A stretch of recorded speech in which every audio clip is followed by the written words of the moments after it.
Welcome everyone to another Foam Rolling 101. Today, for our foam rolling, we're going to go through the whole body. So we're going to get right to it today. We're going to try to go, one of the things I like to do is bottom up. So we're going to do that today. We're going to go right straight up the body. So we're going to go calf, hamstring, quad, glutes, hip flexor, chest, back, and finish with a little neck relax. So this is how we get a full body foam rolling in 15 minutes. Join me on the floor, folks. We're going to move through these pretty quickly today. So if you have the smaller foam rollers, remember you just may end up doing one leg at a time or just splitting it in half. Sometimes you can get both on that smaller foam roller. But I'm going to, for the purpose of today, use the 3-foot foam roller. If you have the 2-foot, you're going to be fine. The 1-foot's the only one that you usually have to split the legs. All right, so for calves, here's one where we split the legs anyway. We're going to cross over. We're just going to roll forward on that calf and then come back. We're going to do 5 rolls. That's it to get up and down that body. 3. And go ahead, remember, make sure you roll on the belly of the muscle. All right, let's switch it up. When we're doing foam rolling for maintenance, it's only about 5 to 6 rolls on each one. And maintenance would be that we're not really tender, we're not really sore anymore during our workouts. This is more to keep us from injury and to keep everything just loose so we don't have those what we call DOMS, which is delayed onset of muscle soreness following workouts. Okay, we've got that. I am going to actually, let's do a quick tibialis. So remember, with the tibialis, we're going to actually put the leg here. We're just going to do a little crunch in, a little tuck in, and roll that tibialis right along. So we put the knee at the top of the foam roller and then just roll it right along that. The other way to do it is from here, roll it this direction. So there's 2 ways to roll that tibialis. You can go back and forth like this, or you can go side to side. Very, very good. Good to roll those shin splint muscles. All right, let's get those hamstrings. Again, these can be double. I'm going to go ahead and go single. I'm just going to come back a little bit. So I'm going to go ahead and go single on those hamstrings. Just rolling through them. Remember, you can put the butt down in between if the shoulders bother you.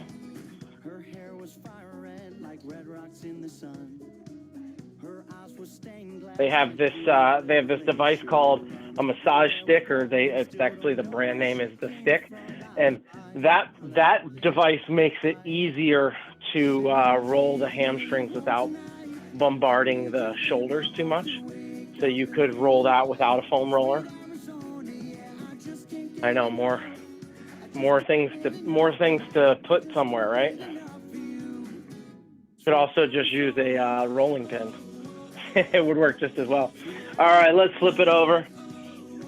So if you were going to do that roller, you would just come like this on the calves and on the quads, if you ever had one of those rollers. Okay, kneeling in front, let's get our quads.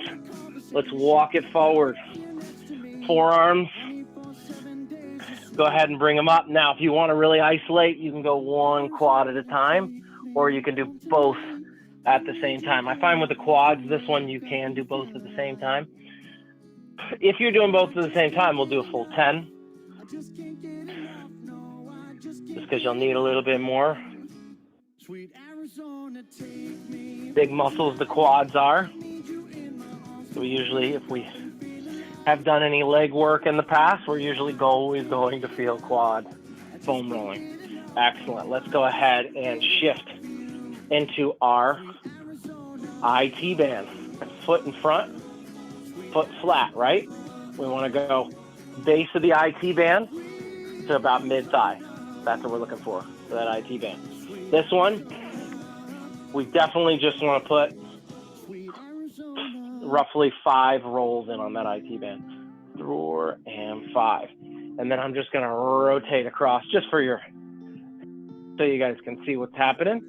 You could just rotate over if you wanted to the other side. Good. Rolling that IT band again.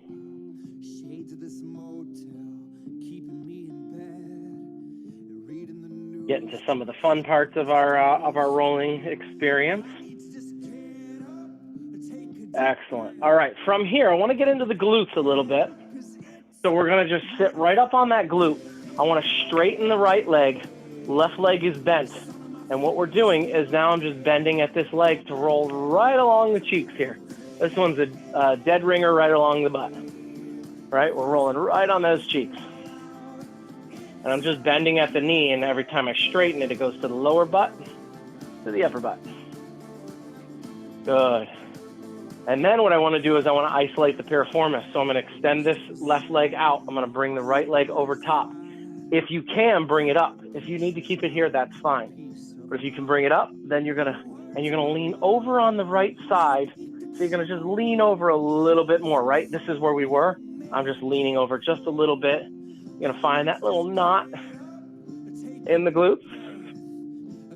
That's going to be our piriformis. Excellent. When you find that, take a little couple extra rolls on that. 5, 4, 3, 2, and 1. Excellent. Let's go ahead and flip it up. Flip it to the other side. Oh, sorry. We got to do the glute first. So in all essence, you can get through a total body rolling session in 15 minutes if we're doing it for maintenance. Obviously, if you find a spot when you're doing these sessions, when you're doing foam rolling, if you find a spot that's a little more tight or a little more painful than others, then that's a spot that you could stay on a little longer if you needed to. Let's go ahead and cross it. Let's get into that piriformis. Good, good, good. Getting that good rolling. But yeah, it shouldn't take any more than 15 minutes to roll that total body for maintenance. Which goes to show you that we can maintain muscle tissue synergy, if you will, with muscle and fascia by just taking 15 minutes a day. Let's go ahead and lean on that hip just a little bit if you need to. 3, 2, and 1. Very good. So we got into that glute. From here, what I like to do is I like to just come down. We're going to show you a quick lower back kind of roll where we're not actually rolling the foam roller under. We're actually going to roll our lower back over the foam roller. All right. So for this one, what I usually like to do is I'll usually like to put it in between, underneath the butt. I'm going to lay down like this. So I've got my knees bent, seat flat. What I'm going to do is put the hike up like I'm doing a hip bridge.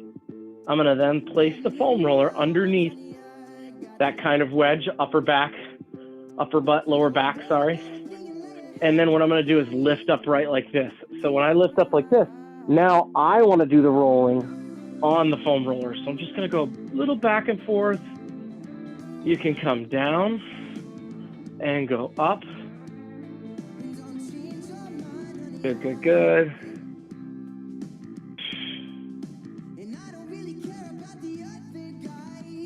So this is what we call like kneading.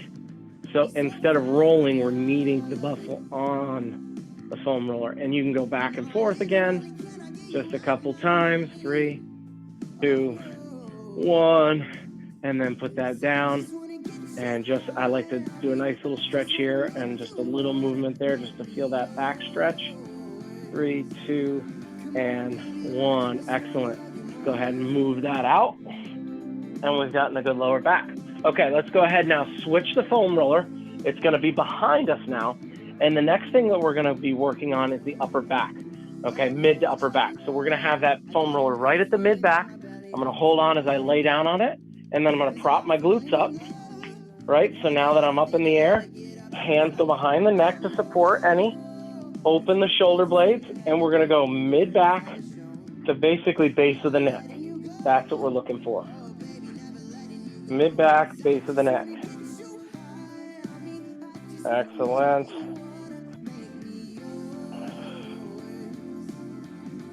Now, let's go ahead and take those elbows and pinch them in for me. So make them nice and tight and roll over those elbows. Good, good, good. 3, 2, 1. Take your right hand, put it straight out, and just kind of lean on that shoulder blade. You're going to feel that right under that shoulder blade. These are the lat muscles, folks. These are good to roll on. A little bit of serratus muscle in there as well. Feels nice and tight, right? And let's go ahead and switch. Rolling that left side.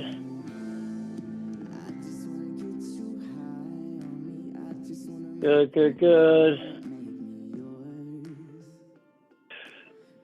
And let's go one more time. Straight arms out.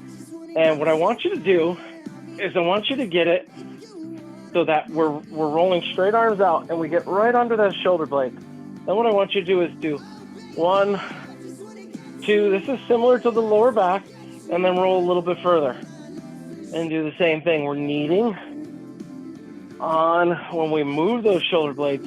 Now the faster, you may get a little clicking, you may get some tightness there, but that's just moving the shoulder blades on the back while we're going. So I know I do want to come back to the hip flexors. I know we said we go up the body, but sometimes ease of maneuver is the best way, right? Because we're already here. It'd be silly to flip over, flip back over. So sometimes you do ease of maneuver. Okay, neck is up next. All right, so neck, we want that to be wedged in like it's a pillow right now, right? And then what I want you to do is I want you to kind of tuck your chin to your chest so you feel that pressure at the base of the skull. From there, you're gonna roll to the right. Keep tucking your chest in, or chin to chest, sorry. And then you're gonna roll to the left. You kind of feel it rolling on the base of that skull. I know there's some bone behind that skull, but there is a lot of fascia traveling up that neck area. So the back and forth. Feel that good. You'll feel it. You may feel like a little tension on this side of the neck. Go ahead and sit there and do a little back and forth to release that tension on that side of the neck. Then come over to the other side. A little back and forth. It's all about the pressure that you place on it. If you need a little extra pressure, you can take your hands, push them against the head, but you shouldn't need that extra pressure. Good. We're just sitting here, rolling that neck. 3, 2, and 1. Excellent job on those neck rolls. Those feel pretty good, right? They really open up the mastoid muscles of the neck. So those are fun for us. Okay, remember, back to the hip flexors. These are the weird ones a little bit, but they're still very successful. Okay, so if I'm rolling my right side, right, I want it to be pointing to my right side. All right, so I want to turn it on an angle so that it's the bottom of the foam rollers is facing my left thigh. The right side is going out to my right, like my right arm. And then I'm going to lay on it here, and I'm just going to roll across, just like that on that hip flexor. And this one, you actually can just lay down on it, let your body weight kind of hit it, but small little rolls, getting into the psoas and hip flexor area. Very important area, as we've talked about before. This muscle and this fascia really shortens a lot from a lot of desk sitting or a job that puts us in a chair or a car all day.